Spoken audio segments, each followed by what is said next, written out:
गुरुजी शुक्राना गुरुजी। ओम नमः शिवाय। शिवजी सदा सहाय। ओम नमः शिवाय। गुरुजी सदा सहाय। संगत जी, जैसा कि बताया कि आज जो आप पाठ सुनने जा रहे हो, आज पहला श्राद्ध का दिन है, पहला पितरों का दिन है। संगत जी, आपको पितरों के आशीर्वाद के लिए मैं पाठ के एंड में एक ऐसी चीज़ बताने जा रहा हूँ जिससे आपको पितरों का आशीर्वाद मिलेगा, बल्कि अपने पितरों को भी मुक्ति मिलेगी, आपको गुरुजी की भी अपार ब्लेसिंग्स मिलेगी।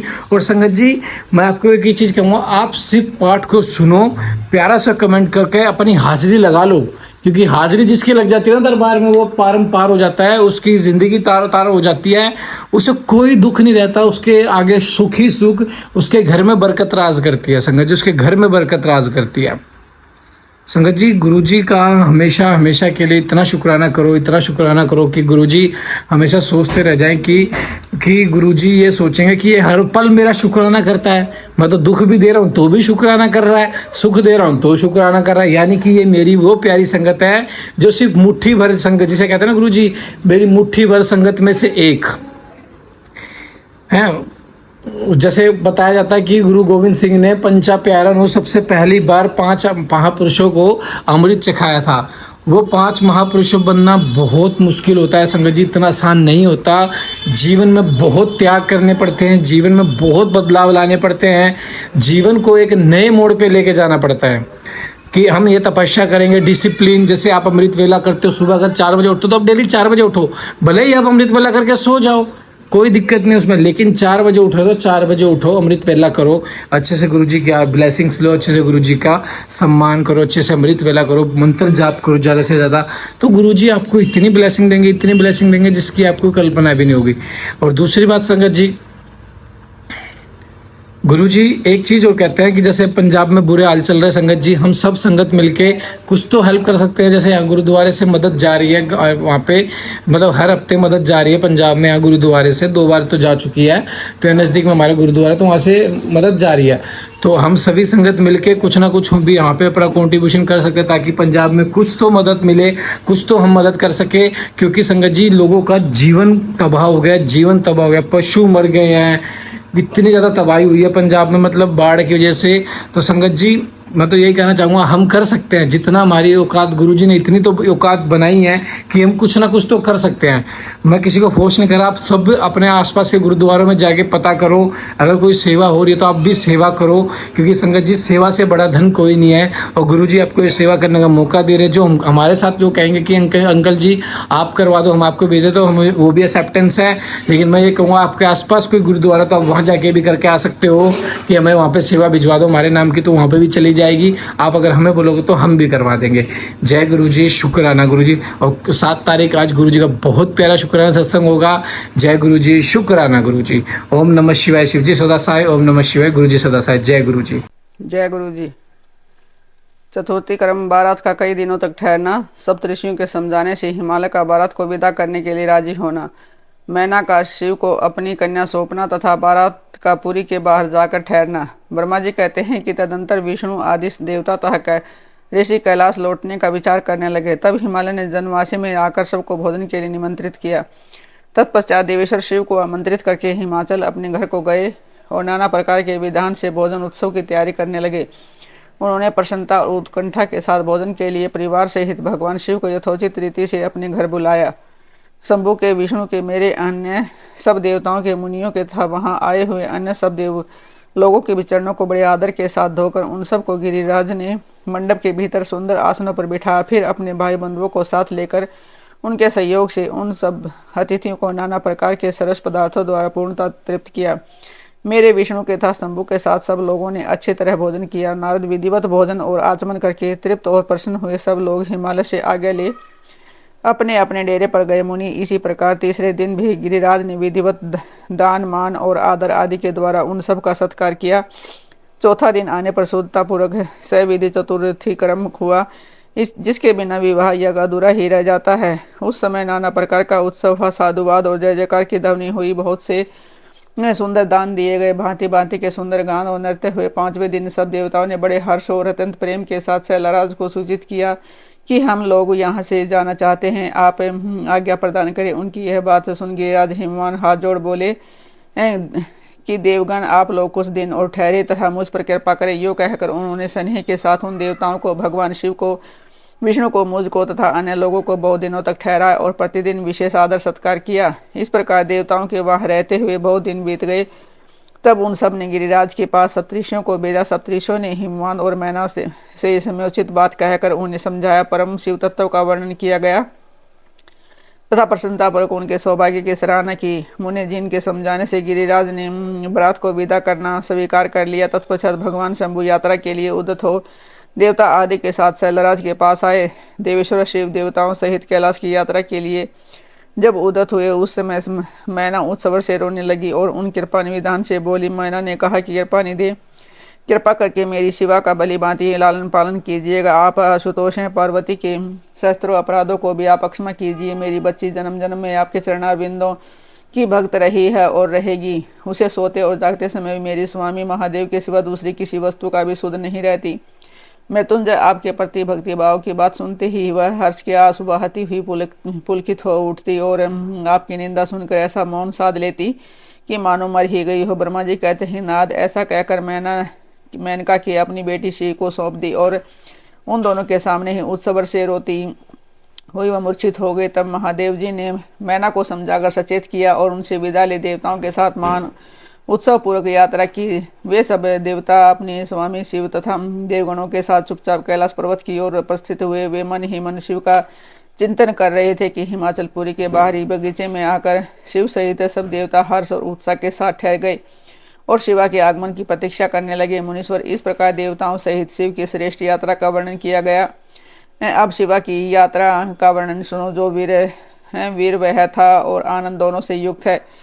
मैना की इच्छा के अनुसार एक ब्राह्मण पत्नी का पार्वती को पतिव्रत धर्म का उपदेश देना। ब्रह्मा जी कहते हैं कि नारद तदंतर सप्तऋषि ने हिमालय से कहा कि गिरिराज, अब आप अपनी पुत्री पार्वती देवी की यात्रा का उचित प्रबंध करें। मुनीश्वर, यह सुनकर पार्वती के भाव विवेक का अनुभव करके गिरिराज कुछ काल तक अधिक प्रेम के कारण विषाद में डूबे रह गए। कुछ देर बाद सचेत हो शैलराज ने तथास्तु कहकर मैना को संदेश दिया। मुनि हिमवान का संदेश पाकर हर्ष और शोक से वशीभूत हुई मैना पार्वती को विदा करने के लिए उद्यत हुई। शैलराज की प्यारी पत्नी मैना ने विधि पूर्वक वैदिक एवं लौकिक कुलाचार का पालन किया और उस समय नाना प्रकार के उत्सव मनाए। फिर उन्होंने नाना प्रकार के रत्न जड़ित सुंदर वस्त्रों और 12 आभूषणों द्वारा राजोचित श्रृंगार कर पार्वती को विभूषित किया। तत्पश्चात मैना के मनोभाव को जानकर एक सती साध्वी ब्राह्मण पत्नी ने गिरजा को उत्तम पातिव्रत की शिक्षा दी। ब्राह्मण पत्नी बोली, गिरिराज किशोरी, तुम प्रेम पूर्वक मेरा यह वचन सुनो। यह धर्म को बढ़ाने वाला है, यह लोक और परलोक में भी आनंद देने वाला था, श्रोताओं को भी सुख की प्राप्ति कराने वाला है।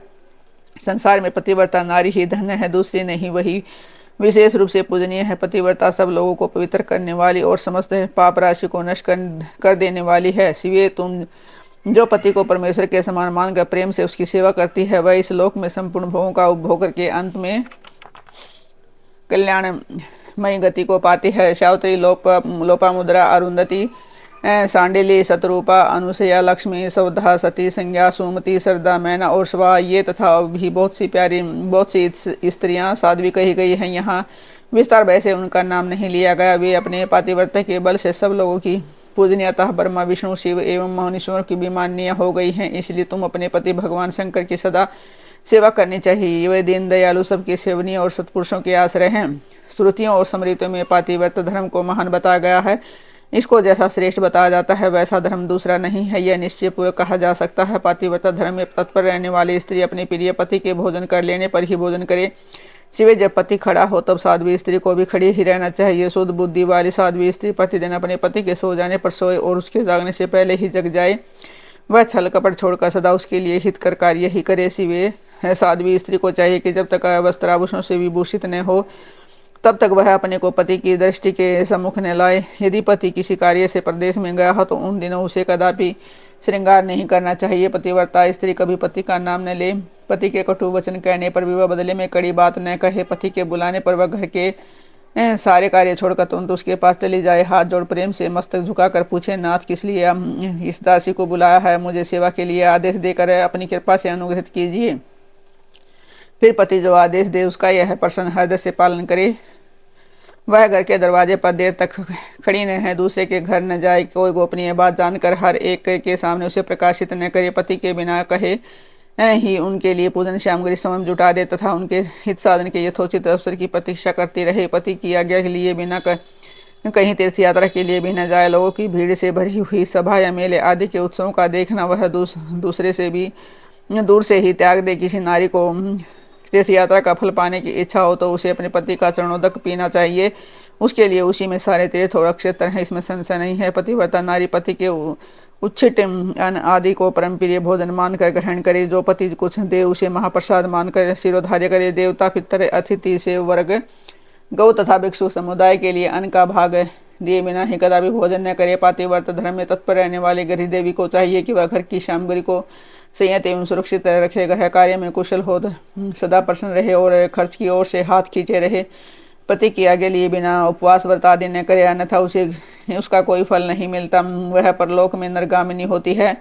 पति सुखपूर्वक बैठा हो या इच्छा अनुसार क्रीड़ा विनोद अथवा मनोरंजन में लगा हो, इस अवस्था में कोई आंतरिक कार्य आ पड़े तो पतिव्रता स्त्री अपने पति को कदापि न उठाए। पति नपुंसक हो गया हो, दुर्गति में पड़ गया हो, रोगी हो, बूढ़ा हो, सुखी हो अथवा दुखी हो, किसी भी दशा में नारी अपने एकमात्र पति का उल्लंघन न करे। रथ सबला होने पर वह 3 रात्रि तक पति को अपना मुंह न दिखाया था, उसे अलग रहे। जब तक स्नान करके शुद्ध न हो जाए तब तक अपनी कोई बात भी अपने पति के कानों में न पड़ने दे। अच्छी तरह स्नान करने के पश्चात सबसे पहले वे अपने पति के मुख का दर्शन करे, दूसरे किसी के मुंह का कदापि नहीं। मन ही मन पति का चिंतन करके सूर्य का दर्शन करे। पति की आयु बढ़ाने की अभिलाषा रखने वाली पतिव्रता नारी हल्दी, रोली, सिंदूर, काजल आदि, चोली, पान, मांगलिक आभूषण आदि, केसों का संवारना, चोटी गूंथना तथा हाथ कान के आभूषण, इन सब को अपने शरीर से दूर न करे। धोबिन, छिन्नाल या उल्टा सन्यासिनी और भाग्यहीना स्त्रियों को वह कभी अपने सखी न बनाए। पति से द्वेष रखने वाली स्त्री का वह कभी आदर न करे। कहीं अकेली न खड़ी हो, कभी नंगी होकर न नहाए। सती स्त्री ओखली, मूसल, झाड़ू, सील, जात और द्वार के चौखट के नीचे वाली लकड़ी पर कभी न बैठे। मैथुन काल के सिवा किसी से में वह पति के सामने धृष्टता न करे। जिस वस्तु में पति की रुचि हो वह स्वयं भी प्रेम करे। पतिव्रता देवी सदा पति का हित चाहने वाली होती है। वह पति के हर्ष में हर्ष हो माने पति के मुख पर विषाद की छाया देखकर स्वयं भी विषाद में डूब जाए तथा वह प्रियतम पति के प्रति ऐसा बर्ताव करेगी जिससे वह उन्हें प्यारी लगे। पुण्यात्मा पतिव्रता स्त्री संपत्ति और विपत्ति में विपत्ति के लिए एक सी रही, अपने मन में कभी विकार न आने दे और सदा धैर्य धारण किए रहे। घी, नमक, तेल आदि के समाप्त हो जाने पर भी पतिव्रता स्त्री पति से सहसा यह न कहे कि अमुक वस्तु नहीं है, वह पति को कष्ट या चिंता में न डाले। देवेश्वरी पतिव्रता नारी के लिए एकमात्र पति ही ब्रह्मा, विष्णु और शिव से भी अधिक माना गया है। उसके लिए अपना पति स्वरूप ही शिव रूप ही है। जो पति की आज्ञा का उल्लंघन करके पवित्र और उपवास आदि के नियम का पालन करती है वह पति की आयु हर लेती है और मरने पर नरक में जाती है। जो स्त्री पति के कुछ कहने पर क्रोध पूर्वक कठोर उत्तर देती है और गांव में कुतिया और निर्जन वन में सियारिन होती है। नारी पति से ऊंचे आसन पर न बैठे, दुष्ट पुरुष के निकट न जाए और पति से कभी कातर वचन न बोले, किसी की निंदा न करे, कलह को दूर से ही त्याग दे, गुरुजनों के निकट न तो उच्च स्वर में बोले और न ही हंसे। जो बाहर से पति को आते देख अन्न, जल, भोजन वस्तु, पान और वस्त्र आदि से उनकी सेवा करती है, उनके दोनों चरण दबाती है, उन्हें मीठे वचन बोलती तथा प्रीतम के खेद को दूर करने वाले अन्य उपायों से प्रसन्नता पूर्वक उसे संतुष्ट करती है। उससे मानो तीनों लोगों को तृप्ति में संतुष्ट कर दिया। पिता, भाई और पुत्र परिमित सुख देते हैं परंतु पति असीम सुख देता है। अतः नारी को सदा अपने पति का पूजन, आदर, सत्कार करना चाहिए। पति ही देवता है, पति ही गुरु और पति ही धर्म, तीर्थ एवं व्रत है। इसलिए सबको छोड़कर एकमात्र पति की ही आराधना करनी चाहिए। जो दुर्बुद्धि नारी अपने पति को त्याग कर एकांत में विचरती है वह वृक्ष के खोखले में शयन करने वाली क्रूर उल्लू की होती है। जो पराये पुरुष को कटाक्ष पूर्ण दृष्टि से देखती है वह ऐचांतनी देखने वाली होती है। जो पति को छोड़कर अकेले मिठाई खाती है वह गांव में सूरी होती है अथवा बकरी होकर अपनी ही विष्ठा खाती है। जो पति को तू कहकर बोलती है वह गूंगी होती है। जो सोच से सदा ईर्ष्या रखती है वह दुर्भाग्यवती होती है। जो पति की आंख बचाकर किसी दूसरे पुरुष पर दृष्टि डालती है वह कानी, टेढ़े मुंह वाली तथा कुरूपा होती है। जैसे निर्जीव शरीर तत्काल अपवित्र हो जाता है उसी तरह पतिहीना नारी बड़ी बातें स्नान करने पर भी सदा पवित्र ही रहती है। लोक में वह माता धन्य है, वह जन्मदाता पिता धन्य है, जहाँ पति भी धन्य है जिनके घर में पतिव्रता देवी वास करती है। पतिव्रता के पुण्य से पिता, माता और पति के कुलों की 3-3 पीढ़ियों के लोग स्वर्गलोक में सुख भोगते हैं। जो दुराचारणी स्त्री अपना शील भंग कर देती है वे अपने माता पिता और पति तीनों के कुलों को नीचे गिराती है तथा इसे लोक और परलोक में भी दुख भोगती है। पतिव्रता का पैर जहाँ जहाँ पृथ्वी पर स्पर्श करता है वहाँ की भूमि पाप हारिणी तथा परम पावन बन जाती है। भगवान सूर्य, चंद्रमा तथा वायुदेव भी अपने आपको अपवित्र करने के लिए पतिव्रता का स्पर्श करते हैं। किसी दृष्टि से नहीं, जल भी सदा पतिव्रता का स्पर्श करना चाहता है और उसका स्पर्श करके वह अनुभव करता है कि आज मेरी जड़ता का नाश हो गया, अब मैं दूसरों को पवित्र करने वाला बन गया। भार्या ही गृहस्थाश्रम की जड़ है, भार्या ही सुख का मूल है, भार्या से ही धर्म के फल की प्राप्ति होती है और भार्या ही संतान की वृद्धि में कारण है। क्या घर घर में अपने रूप और लावण्य पर गर्व करने वाली स्त्रियां नहीं हैं, परंतु पतिव्रता स्त्री तो विश्वनाथ शिव के प्रतिभक्ति होने से ही प्राप्त होती है। भार्या से इस लोक और परलोक दोनों पर विजय पाई जा सकती है। भार्याहीन पुरुष देवयज्ञ, पितृयज्ञ और अतिथि यज्ञ करने का अधिकारी नहीं होता। वास्तव में गृहस्थ वही है जिसके घर में पतिव्रता स्त्री है। दूसरी स्त्री तो पुरुष को उसी तरह अपना ग्रास बनाती है जैसे जरा अवस्था एवं राक्षसी जैसे गंगा स्नान करने से शरीर पवित्र होता है, उसी प्रकार पतिव्रता स्त्री का दर्शन करने पर सब कुछ पावन हो जाता है। पति को इष्ट देव मानने वाली हैं सती नारी और गंगा में कोई भेद नहीं है। पतिव्रता और उसके पति देव उमा और महेश्वर के समान है, अतः विद्वान मनुष्य उन दोनों का पूजन करें। पति प्रणव है, नारी वेद की ऋचा, पति तप है और स्त्री अक्षमा, नारी सत्कर्म है और पति उसका फल शिव, सती नारी और उसके पति दोनों दंपति धन्य हैं। गिरिराज कुमारी, इस प्रकार मैंने तुमसे पतिव्रता धर्म का वर्णन किया है। अब तुम सावधान हो, मुझसे प्रसन्नतापूर्वक पतिव्रता के भेदों का वर्णन सुनो। देवी पतिव्रता नारियां उत्तमा आदि भेद से 4 प्रकार की बताई गई हैं, जो अपना समन करने वाले पुरुषों का सारा पाप हर लेती हैं। उत्तमा, मध्यमा, निकृष्टता और अति निकृष्टता, ये पतिव्रता के 4 भेद हैं। अब मैं उनके लक्षण बताती हूँ, ध्यान देकर सुनो। बद्री, जिनका मन सदा सौपन में भी अपने पति को ही देखता है, दूसरे किसी पुरुष को नहीं, वह स्त्री उत्तमा या उत्तम श्रेणी की पतिव्रता कही गई है। शैलजा, जो दूसरे पुरुष को उत्तम बुद्धि से पिता, भाई एवं पुत्र के समान देखती है, उसे मध्यम श्रेणी की पतिव्रता कहा गया है। पार्वती, जो मन से अपने धर्म का विचार करके वे विचार नहीं करते, सदाचार में ही स्थित रहती है, उसे निकृष्टता अथवा निम्न श्रेणी की पतिव्रता कहा गया है। जो पति के भय से कुल में कलंक लगने के डर से वे विचार से बचने का प्रयत्न करती है। पूर्व काल में विद्वानों की अति निकृष्टता अथवा निम्नतम कोटि की पतिव्रता बताया गया है। शिव, 4 प्रकार की पतिव्रता समस्त लोगों का पाप नाश करने वाली और उन्हें पवित्र बनाने वाली हैं। अत्रि की स्त्री अनुसूया ने ब्रह्मा, विष्णु और शिव, इन तीनों देवताओं की प्रार्थना से पतिव्रता के प्रभाव का उपभोग करके वाराह के साप से मरे हुए एक ब्राह्मण को जीवित कर दिया था। शैल कुमारी, शिव, ऐसा जानकर तुम्हें नित्य प्रसन्नतापूर्वक पति की सेवा करनी चाहिए। पति सेवन सदा अभिष्ट फलों को देने वाला होता है। तुम साक्षात जगदम्बा महेश्वरी और तुम्हारे पति साक्षात भगवान शिव हैं। तुम्हारा तो चिंतन मात्र करने से स्त्रियां पतिव्रता हो जाएंगी। देवी, यद्यपि तुम्हारे आगे यह सब कहने का कोई प्रयोजन नहीं है, तथापि आज लोकाचार का आश्रय लिए मैंने तुम्हें सती धर्म का उपदेश दिया है। ब्रह्मा जी कहते हैं, नाद, ऐसा कहकर वह ब्राह्मण पत्नी शिवा देवी की मस्तक झुकाकर चुप हो गई। इस उपदेश को सुनकर शंकर प्रिया पार्वती देवी को बड़ा हर्ष हुआ। जी, पाठ आप लोगों ने सुन लिया है। पाठ के एंड में मैंने स्टार्टिंग में बताया था, मैं एक ऐसी ब्लेसिंग बताने वाला हूँ जो 15 दिन तक आपको करनी है। संगत जी, 15 दिन तक कंटिन्यू आपको जो पाठ हम डाल रहे हैं वो दिन में 1 नहीं, 2 नहीं, 3 नहीं, पूरे 7 बार सुनना है।